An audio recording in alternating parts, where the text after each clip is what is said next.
Hello, Internet, and welcome back to Villainess level 99. I did not record during my lunch that I can recall. But hey, here we are, right here, about to start Interlude 2. We're going to be reading Villainess level 99. I may be the hidden boss, but I'm not the demon lord by Satori Tanabata and illustrated by T. We have been making a good clip. I'm very grateful and thankful that you guys have been watching these videos as I am posting them and commenting. It makes me very happy. If you're watching the speed paint versions that come out several months later, also, thank you. You're wonderful. I was going to do this over a live stream today, but I didn't want to go sit down in my live stream chair. I am currently sitting in my bed. Crisscross applesauce with a lovely limited edition lemon flavored cream cheese ice bar cake from Publix. It cost me $7.29. The flavor's alright. Like the lemon cream cheese, pretty good. They put white chocolate chips on it, not the best. And so flavor wise, I feel like it's lacking a little bit. I want more lemon. I don't think the cake itself is also lemon, which makes me a little bit sad. But I know the cream cheese on it is lemon. But it's okay. I got a key lime pie in there. And Publix tends to make really good key lime pies. But here we are in our awesome book that we are going to be reading. Go ahead, grab your tea, your water, your coffee, your hot cocoa, your energy drink, your liquor, whatever it is you want to be drinking as we read this story. What is that sound?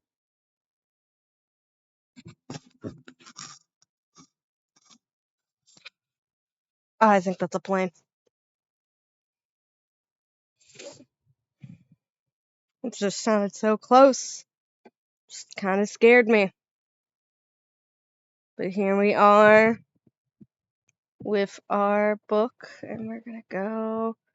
We just finished chapter 2. It was finished in, I believe, 5 parts, if I recall. I would have to open up my folder to look at it. But hopefully everyone's doing well. I am personally very tired. Oh shoot, there was a job application I was supposed to fill out for a work from home job. I will do that later. For now, we're gonna work on this. Interlude 2, Jessica Montford. Entering the Royal Academy was the biggest event of Jessica Montford's life. Being a young girl who came from a small provincial family and was the daughter of a village, I heard provincial town. Sorry, my brain. My brain is having a moment. I didn't do drugs, I swear. I do intend to do drugs, just not right now. There was an overwhelming, bustling royal capital, the unbelievably grand construction of the academy, and on top of that, the second prince was one of her classmates. However, what surprised her the most wasn't any of that. It was a girl the same age as her named Eumelia Darkness. Eumelia had stood out since the entrance ceremony. When her level assessment put her at level 99, she didn't panic, despite being suspected of fraud. If anything, she was acting as if it was natural for her to be at level 99.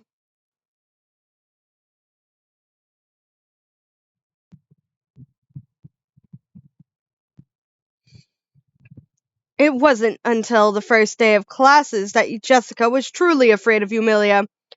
Eumelia had sent her opponent flying in their swordsmanship class, and painted the entire sky black in their magic class.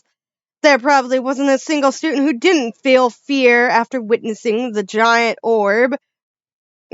black orb floating in the sky. The rumors started by Prince Edwin and Alicia that Eumelia was the demon lord were also suspected by Jessica's peers to be true. Though she didn't think much of it before. Eumelia's black hair began to feel sinister, and her expressionless face, making it impossible to read what she was thinking, scared Jessica. After the entrance ceremony, she spent her days keeping her distance from Eumelia, who now felt like a strange creature. Eumelia was ignored by almost all the staff, if I recall correctly. Her parents, I don't even think she's met them physically in the story yet that I can recall. She's never actually physically met them. So, good news, bad news, who knows? But Eumelia is probably expressionless because of neglect. It's not a nice thing to say, but possible. She doesn't know how to show those emotions yet.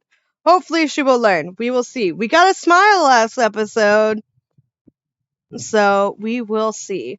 Oh, something I have. Question.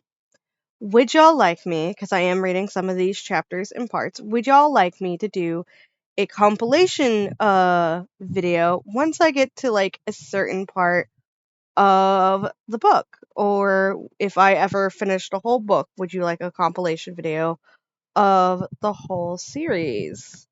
Because right now, let me get my calculator to load. My phone is being a jerk. Right now, we are actually 37 pages shy of the halfway point of the series. So, yeah. So let me know. Voice your opinions in the comments down below. Do-do-do. But then the students' feelings toward Eumelia began to change after the first round of outdoor training. When she had shrunk from being scolded by Patrick, Jessica felt like she was just a regular girl.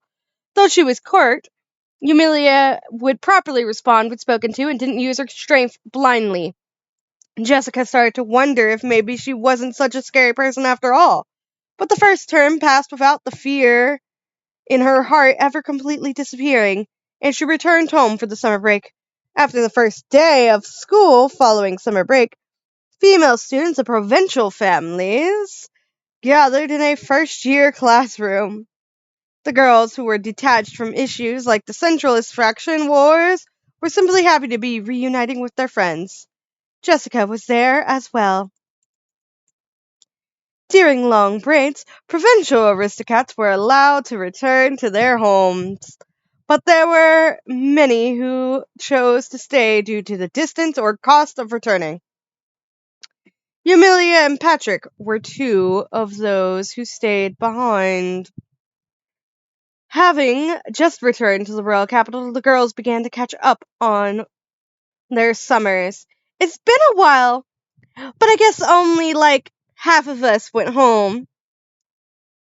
Who stayed at the academy? Did anything happen in the royal capital while we were gone? I stayed back. The high-ranking centralists seemed to have a lot of parties and retreats going on, but nothing really happened with us. Parties sound nice, sighed one girl. There were some gatherings hosted by provincial aristocrats, but they weren't really parties, more like banquets.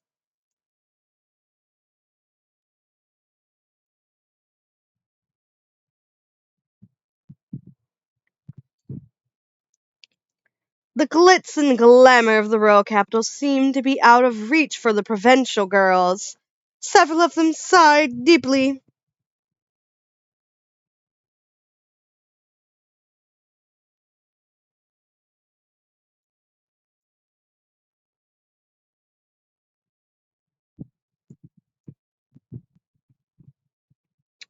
Wouldn't it be kind of scary to be invited to the royal palace, though? One girl chimed in, trying to hide fe- her envy. I couldn't go. I'd be too nervous.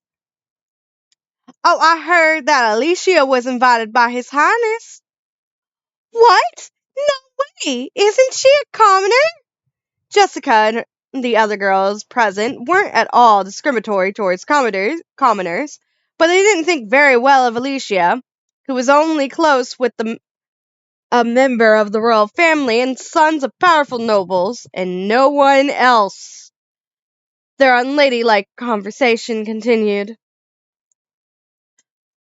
I thought his highness had better judgment. Eumelia being the demon lord must be wrong after all. I don't believe it's true either. Oh, by the way, how were Eumelia and Sir Patrick during the break? They were the same as usual, kind of like an older brother and his younger sister, or a beast tamer and his beast. My impression of her changed quite a bit. I thought she was a scarier person. I can't blame you. There were even rumors of her being the demon lord.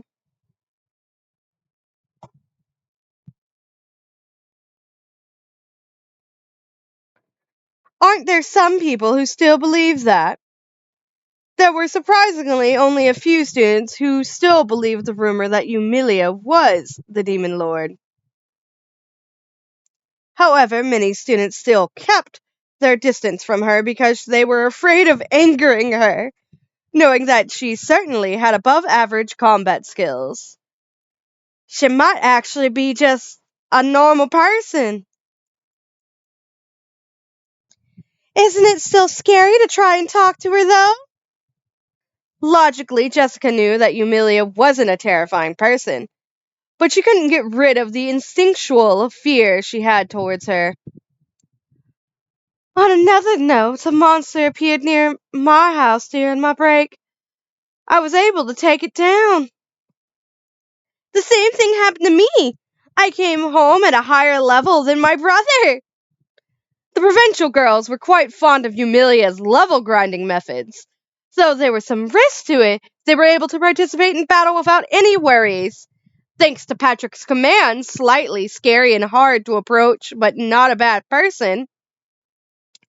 This was how the girls felt about Eumelia. Oh, speaking of monsters, Jessica chimed in, a dragon appeared near my family's domain. The other girls fell silent at the mention of the strongest monster and their mindless chattering, and Jessica began detailing the events that took place at her home during the summer. One of the girls eventually broke the silence, astonished. What? A dragon? Like the ones that fly? That kind of dragon? Wouldn't an army handle something like that? My family's small, so taking care of the dragon is a lower priority, especially since there haven't been any victims or anything either. Even though the girls were at higher levels than many others their age, taking on a dragon would be impossible. Even as a group, there was only one person they could think that could take down a dragon. Maybe Eumelia could? But there's no way I could ask her. Oh, and we are already at our end. How did y'all enjoy my attempt at trying to voice act between the different characters, even though it doesn't quite tell me which characters are which? But I am glad we made it here. Thank you all, everyone who has been here, who is watching this video, who are enjoying these videos, the speed paints that come along with the main channel. You guys are awesome. Thank you very much to my Patreon and Ko-fi supporters. Simply Sevens, Kaleidoscope Chick, and Micah. You guys are all awesome and wonderful people. I greatly appreciate y'all. Hand me $1 here or there so that I can afford gas money, and at this moment it's going to the fact that I am still 400 short. I would actually need to be, and my husband's calling me now. That's awesome. Y'all have a lovely day. Remember to stay hydrated. All that good stuff. If you want to check out my other stuff, my main channel is Chrissy Duffy. If you're watching on the Story Nook channel, I have stickers available on Redbubble and all that good stuff. And commissions are open on Ko-fi, and some voice acting work is available on Fiverr. So y'all have a lovely day and all that good stuff. Bye bye.